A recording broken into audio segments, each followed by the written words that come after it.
Salutare tuturor! Astăzi vreau să vă prezint cum am creat acest asistent personal care poate să facă multe acțiuni în Gmail-ul tău personal, cum ar fi să trimite e-mail-uri, să răspundă la e-mail-uri, să le marcheze, să creeze drafturi și multe altele.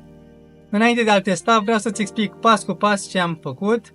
În primul rând, primești un mesaj pe Telegram, ulterior verifică dacă acesta este text sau dacă este audio. Dacă este audio, îi face transcripția și intră în asistentul nostru, care are atât acces la ChatGPT, cât și o memorie și calculator ca să calculeze, să nu dea 1 + 1 = 3, și desigur la workflow-ul de e-mail, care este acesta.